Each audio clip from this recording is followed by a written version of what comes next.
capítulo 9, versículo 4.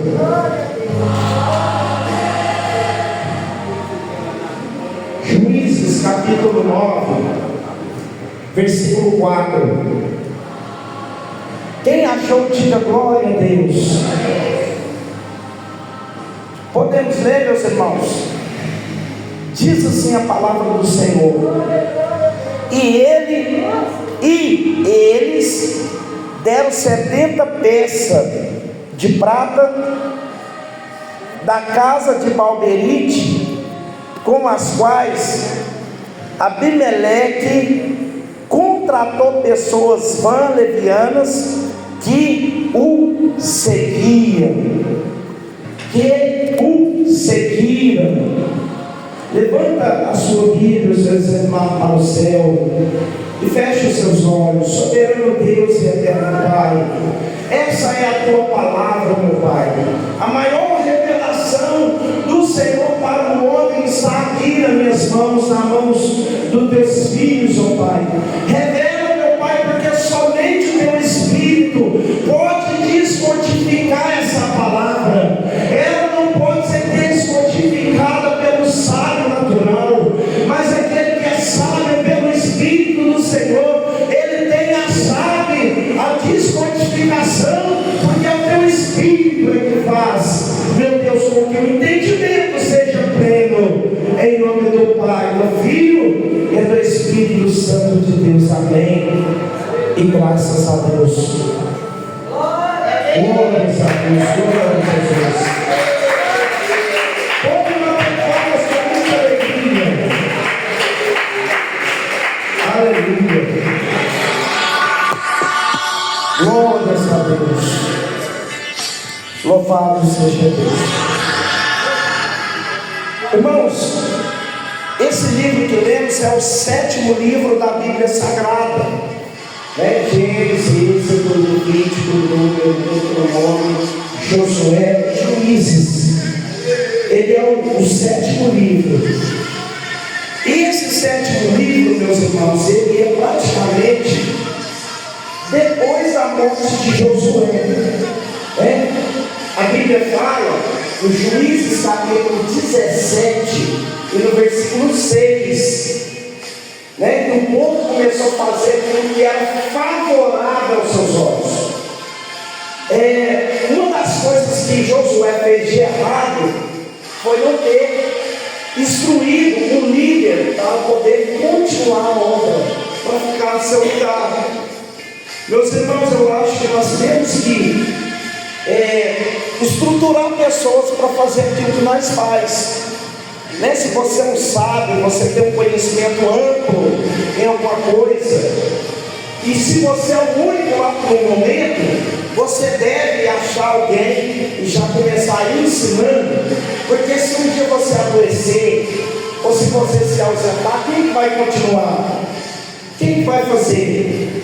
Vai gastar material, vai fazer tudo errado, não vai dar certo. Por quê? Porque não tem ninguém que atenda aquela situação, aquela questão, aquela demanda, Então por isso nós temos que instruir pessoas, instruir na casa de Deus. Talvez você tenha conhecimento na finança, você tem um conhecimento na administração, você tem um conhecimento na palavra. Por isso que eu faço áudio todo dia, para instruir pessoas. Eu faço lá no canal, lá a gente está com quase 400 vídeos, e eu vou fazendo, vou colocando lá para as pessoas aprender de graça, porque de graça aprendeis e de graça vos dais, E o que Josué fez de errado foi isso, porque Moisés instruiu Josué. E Josué ficou na posição. O que Deus falou? Josué, o meu servo Moisés é morto, e agora o cajado foi passado para você. Se tu andares no caminho que andou meu servo Moisés, atentares para a minha voz e fazer o que é correto, eu serei contigo por onde quer que tu andares. E a Bíblia diz, meus irmãos, que Deus Deus era com Josué por onde quer que ele andava. Deus era com Josué por onde quer que ele andava. O que ele deveria ter feito? Ele deveria ter instruído pessoas para dar continuidade quando ele morresse. Mas ele não pensou que ele ia morrer. Então eu quero te dizer, você lá na sua casa, instrui seus filhos, instrui a sua filha, a profissão que você sabe, tenta arrastar ele. Vou fazer isso, filha, ele faz isso, vai render isso, ensina, porque o ensinamento é divino. Deus ajuda a pessoa a ter sabedoria para ensinar as pessoas, e ele não ensinou. As pessoas ficaram a Deus dará depois que ele morreu. Não tinha juiz, não tinha rei, não tinha lei. O livro de Juízes, capítulo 21, versículo 25, fala que eles faziam o que era agradável aos seus próprios olhos. Olha, se tem errado, é Juízes 17:6 e Juízes 21, 25. Eles faziam o que achavam legal aos seus olhos. E fazendo assim, meus irmãos, Deus não agrada. Tem que ter um líder. O pastor está aqui, ele é o líder máximo, né? Abaixo dele está o segundo, e abaixo do segundo está os obreiros, né? Está a liderança do jovem, está a conselheira. Assim, a casa do Senhor ela vai andar. Por quê? Porque tem ordem, tem norma. Tem pessoas que instruem a andar nas normas, nas ordens, né? Israel perdeu isso aí, não tinha. Eles faziam o que achavam que era legal aos olhos deles, e nisso Deus saiu de ação. Deus não age na ilegalidade, Deus não age na bagunça, né? Se o lugar está bagunçado, ninguém manda, todo mundo fala, não tem Deus. A bagunça vai generalizar, o diabo vai fazer cada dia mais a confusão aumentar, e as coisas vão só de mal a pior. O inimigo vai prevalecer. E foi o que aconteceu com Israel. O inimigo começou a prevalecer. 7 anos eles ficaram subjugados na mão dos medianitas. Os medianitas, meus irmãos, eles não queriam tomar o que era de Israel, não. Eles queriam só destruir. Porque a Bíblia diz, no capítulo 6 de Juízes, a partir do verso 2, 3, que eles plantavam a lavoura, na hora que começavam a nascer os brotinhos assim, ó, aí vinha a cavalaria deles, passava por cima, pisava, rebentava tudo e não sobrava nada. Israel empobreceu, porque não tinha rendimento na lavoura, não tinha fonte de renda, não tinha liderança, virou bagunça, virou morada de demônio praticamente. Mas só que, meus irmãos, alguém conquista Deus. Alguém tem que conquistar Deus. E esse alguém se chama Gideão. Gideão significa lenhador. Gideão conquistou Deus. Eu não sei o que Gideão fez para conquistar Deus, mas o que eu vejo no texto é intrepidez. Porque não adianta vocês falar que é de Deus e ficar assim, ó, lá na sua casa, assim, ó, vendo tudo acontecer de camarote. A água está para cortar, a luz está para cortar, está sem comida na despensa, não tem carne na panela, não tem dinheiro para pagar as contas. Você está lá, Deus vai fazer a obra, Deus vai preparar uma oportunidade que eu vou pagar, vai preparar nunca, porque Deus não é Deus de preguiçoso. Provérbios fala, vai ter uma formiga preguiçoso, porque até as formigas trabalham, elas juntam em todo o verão, para que no outono elas tenham comida acumulada, para elas comer. Então, meus irmãos, olha só, Deus agradou de Deus, Deus conquistou Deus. E quando Deus agrada de alguém, sabe o que Deus faz?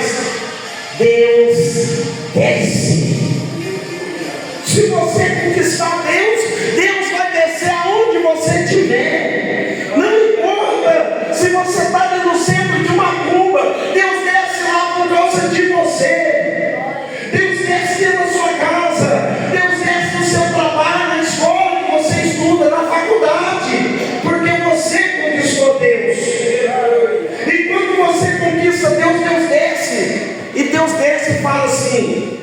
Gideão, varão valente e valoroso, vai nessa sua força e salva Israel. E Gideão falou: minha força? O que conquistou Deus em Gideão? Todo mundo estava correndo, furando buraco nas paredes, nas covas, nas rochas, para esconder os medianitas. Os guerreiros, valentes, frecheiros, espadeiros, escudeiros, estavam tudo investindo as suas forças em fugir, em furar buraco e esconder. Mas Gideão estava malhando trigo no lagar. Irmão, lagar nem era o lugar de malhar trigo, lagar era o lugar de malhar uva. O lugar de malhar trigo é no alto, onde eles jogam na peneira assim, ó, o vento bate no trigo e carrega a palha. O lagar é um lugar escondido, não bate dentro. Mas aquela é uma estratégia que Gideão estava fazendo para não perder tudo. Tem hora que Deus vai te dar uma estratégia para você não perder o que está na sua mão. Talvez não é uma forma certa, mas é a estratégia que você achou para poder se manter seguro de que é seu. E Deus chega lá e fala: olha, eu vou salvar Israel através de você. Eu vou resumir, porque se eu for contar direitinho, não vai dar o tempo. E ele falou: se você é Deus, então eu vou fazer uma oferta. Ele foi lá, então buscou a oferta. O fruto da terra, o que ele fez? Ele pegou aquela oferta lá e colocou na terra. E o anjo falou: não coloca na terra, coloca na pedra. Aí ele colocou na pedra. E ele achou que o anjo ia comer. O anjo foi, pegou o cajado, tocou naquela pedra e saiu fogo da pedra. Irmão, o fogo não desceu do céu, o fogo saiu da pedra. Pedra fala de eternidade. Como que ele plantou essa semente de fogo na pedra? Como que ele plantou na hora que ele tomou a decisão de ser a diferença da casa dele? Quando ele tomou a posição de ser diferente na tribo dele, quando ele tomou a posição de fazer o que ninguém estava fazendo, ele plantou uma semente de fogo. Aleluia, Jesus. E o fogo sumiu, consumiu aquele holocausto, e o anjo foi embora. E todo mundo conhece a história dele, que os medianitas estavam acampados, e eles desceram. Ele pegou um moço chamado Purá e desceu lá no arraial dos medianitas, ficou descampando atrás da barraca, e tinha um rapaz contando um sonho para o outro. E o rapaz falava assim: nossa, eu tive um sonho. O sonho é que vinha um pão torrado de centro de ladeira abaixo, bateu na barraca do comandante e matou o comandante.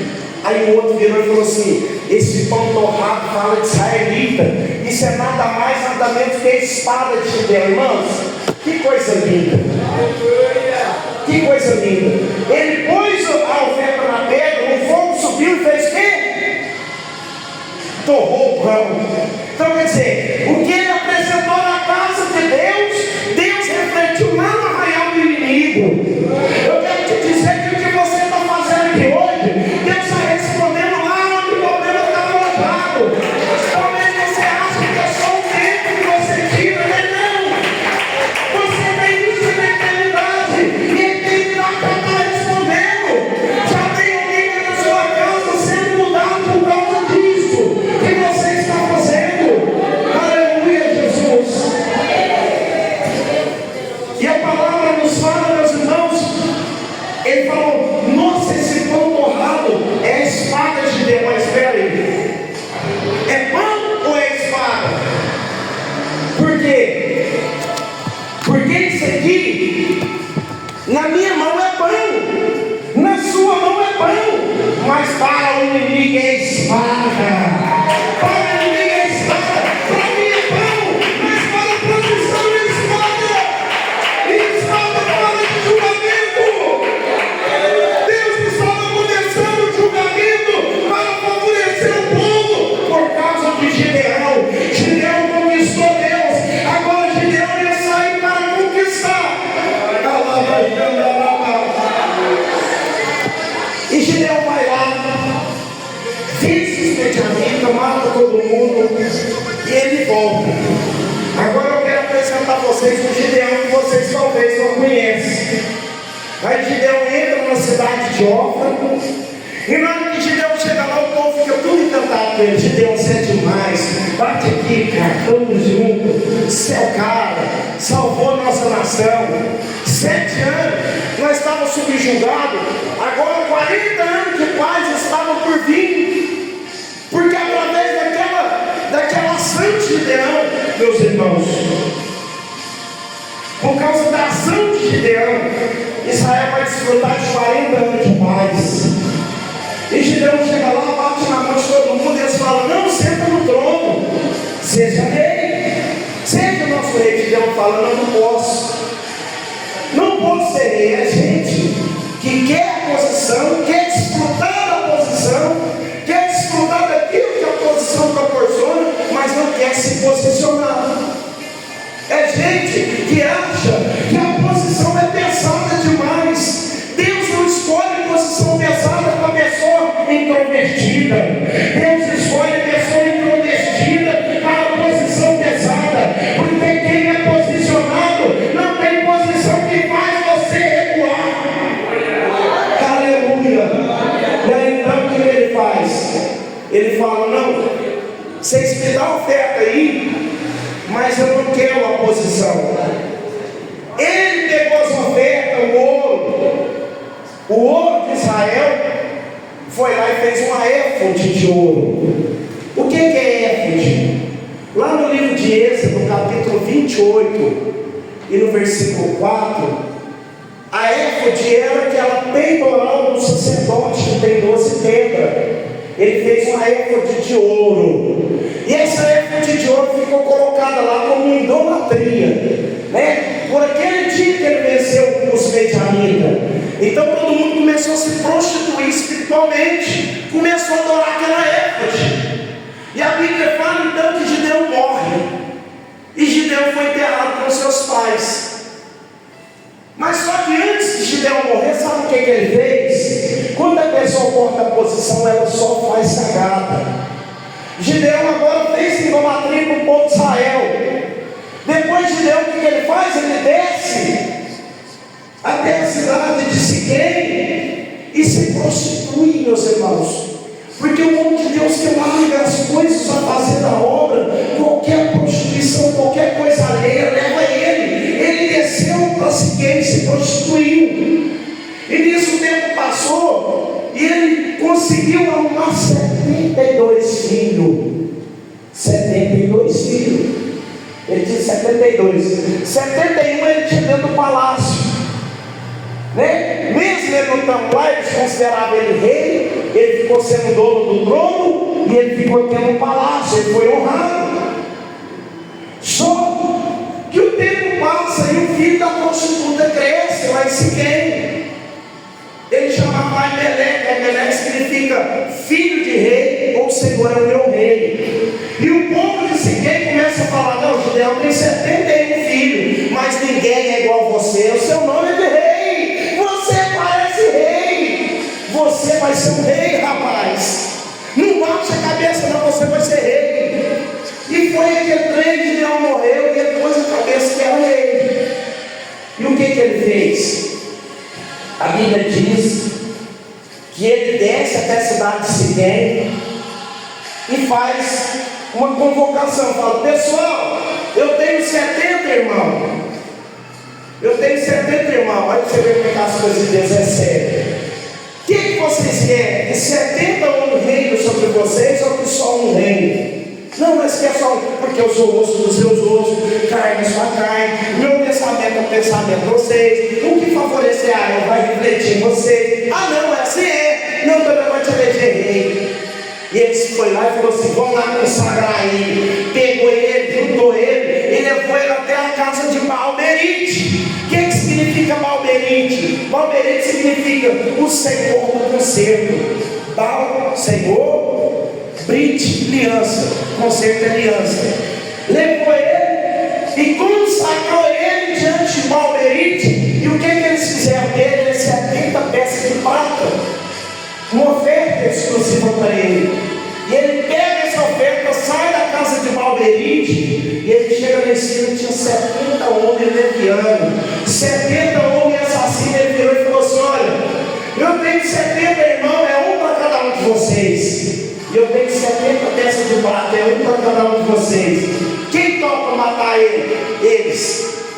Aí eles falaram assim, bora, vamos lá. Então Tom distribuiu e falou assim, bora, vamos lá.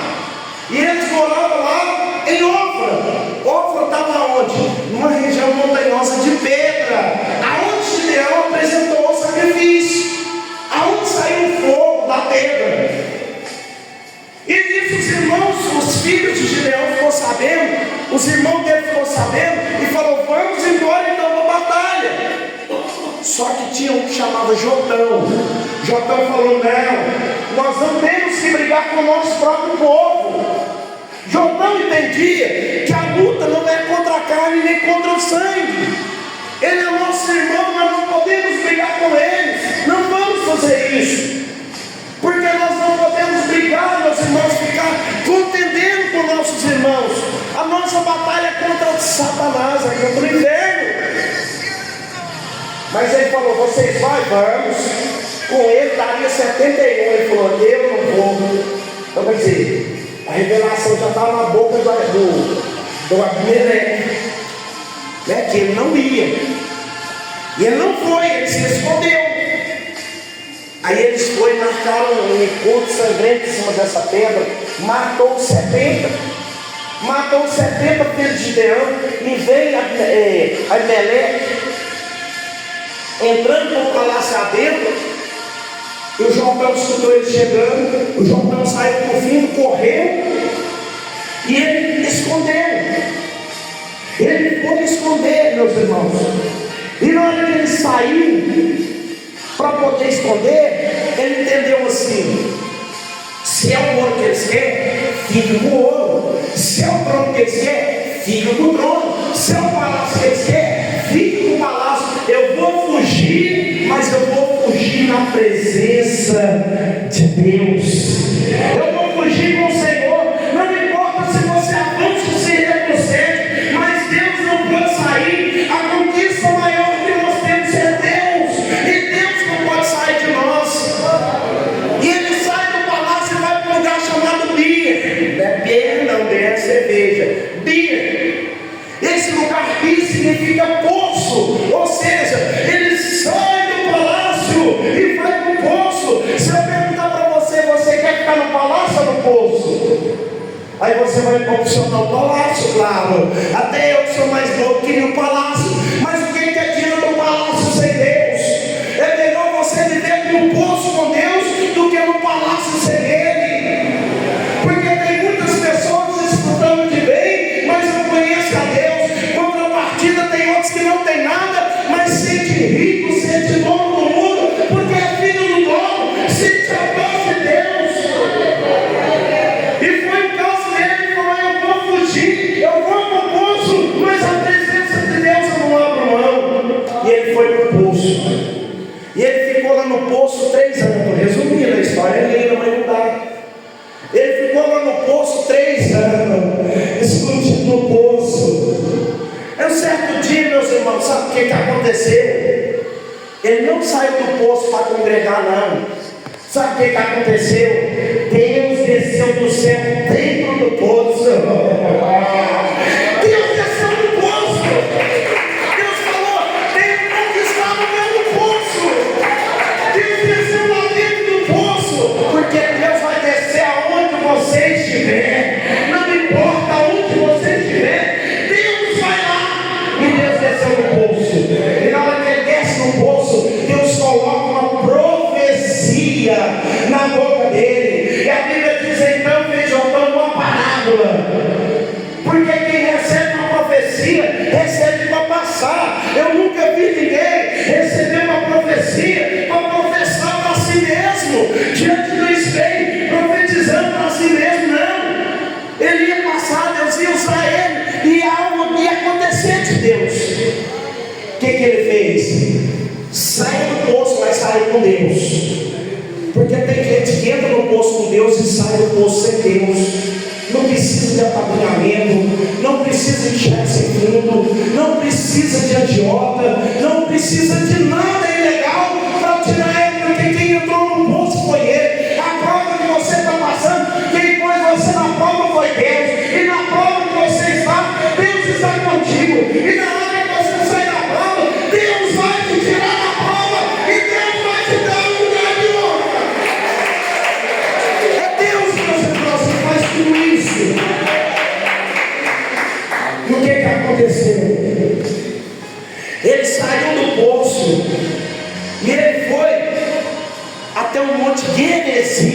que era o lugar da bênção. E ele chegou no Monte Gerizim e falou para o pessoal uma profecia, que a profecia contagiou todo mundo, e todo mundo ficou do lado dele, porque quando a mensagem é de Deus, ela entra no íntimo da pessoa. Eles ficaram do lado dele. O que eles fizeram? Aceitou a mensagem, mas ele não ficou assim: eita, a mensagem, eu rebentei. Não, ele falou: vou voltar para o poço. E ele voltou para o poço e ficou lá. Aí um certo dia Deus falou assim: chegou a hora, meu filho, de eu tirar você do poço e colocar os seus inimigos por saber do seu pé. Para onde eu vou? Você vai sair do poço agora. Você vai sair de mim e vai lá para Tebes. E ele saiu e foi para Tebes. E juntou-se Querida e foi todos para Tebes. E a Bíblia diz que em Tebes tinha uma torre. O salmista fala: torre forte é o Senhor da minha salvação. Tinha uma torre. E o que aconteceu? Quem estava no bar saiu correndo e veio para a torre. Quem estava na biqueira saiu correndo, foi para a torre. Quem estava na prostituição, ao receber a notícia, saiu correndo para a torre. Por quê? Porque o inimigo vinha fortemente armado contra a cidade. Correu todo mundo para a torre. Essa aqui é a torre. Ela está de porta aberta. Todos que quiserem vir, está aqui o lugar. Aqui é o esconderijo de Deus para quem está fugindo do inimigo. E a Bíblia diz que eles correram todo mundo para a torre. E entrou dentro da torre e fechou a porta. Porque não adianta ficar na torre de porta aberta. Eu estou na torre, mas tudo que vem entra na minha casa. Eu estou na torre, a comissa entra na minha casa. Eu estou na torre, uma oferta entra na minha casa. Eu estou na torre, mas qualquer convite me balança. Não adianta. Nós temos que fechar a porta da torre. E eles entrou, fechou a porta da torre e subiu. Porque quem entra na torre tem que subir, tem que colocar o seu pensamento lá em cima. Eu elevo meus olhos para o monte, de onde me vem socorro. O meu socorro vem do Senhor, que fez os céus e a terra. Ele é o meu socorro. O meu socorro não está na rede social. Eu não vou lá desabafar no Instagram, no Facebook, no Kawaii, porque ninguém poderá me socorrer a não ser aquele que está lá em cima. E eles subiram. Passa uns minutinhos depois, chega Abimeleque com a sua equipe de assassino para matar. E a Bíblia diz que ele tentou derrubar a porta, bateu na porta, mas a porta é resistente. Sabe por quê? João capítulo 10, versículo 11, Jesus fala: eu sou a porta da salvação. Aquele que entra por mim, entra lá e sairá, achará passagem e será salvo. Jesus é a porta da salvação. E ele batia na porta, a porta não abria. E ele chutava a porta estava firme, porque a porta é a nossa segurança, meus irmãos. A porta é fixa, a porta é forte, a porta não pode ser removível. Aleluias, aleluias. Então o que aconteceu, meus irmãos? Quando ele não conseguiu arrebentar a porta, ele ficou tentando. E a Bíblia diz que uma mulher chegou com uma pedra na mão de moinho. Aonde que ele matou os irmãos? Aonde que foi apresentada a oferta de Gideão? Foi na pedra? Você faz a pedra responde. A pedra significa eternidade. A mulher não julgou. A mulher só soltou a pedra do meio, a pedra dele matou o valentão.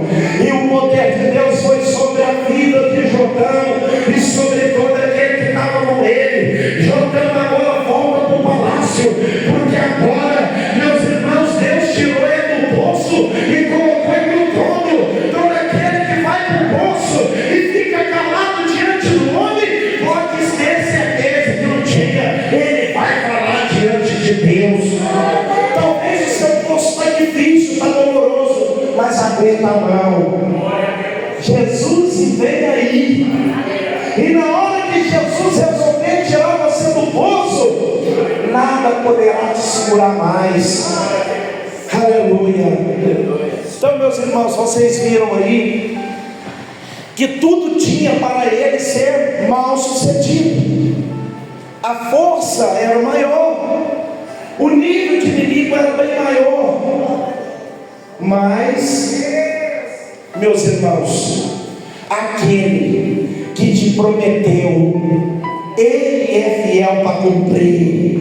Ele é fiel para concluir até o último dia. Aleluia. Você pode glorificar a Deus, porque Deus não te trouxe aqui por acaso. Deus te trouxe aqui porque Ele está traçando algo poderoso para a sua vida. Glórias a Deus. Põe toda a igreja de pé. Põe a sua mão sobre a sua cabeça. Eu sei que o que você está passando é só seu. Ninguém conhece a sua luta, a sua dificuldade. Na hora que você põe a cabeça no travesseiro, a luta é só sua. Mas escute, Deus está te enxergando, Deus está te vendo. O poço que você entrou não foi porque você quis, foi Deus que te levou. E quando Deus nos leva para o poço, é para nos esconder. Porque às vezes você quer pregar, às vezes você quer aparecer, mas se você aparecer, os seus inimigos vão te encontrar. E por isso, Deus achou um poço para te esconder, porque Ele está projetando algo que vai varrer no seu caminho o inimigo que te oprime, o inimigo que tenta tirar a sua paz, o inimigo que luta contra a sua casa, contra aquilo que é seu, está sendo em nome de Jesus tirado e jogado por terra. E você vai conquistar, porque não foi à toa que Deus te trouxe. Levanta a tua mão e fala assim: Senhor Jesus, nessa manhã eu tomo posse do poder de conquistar, porque eu sei que é o Senhor que vai me colocar nas conquistas. Bate palmas e dê glória a Deus.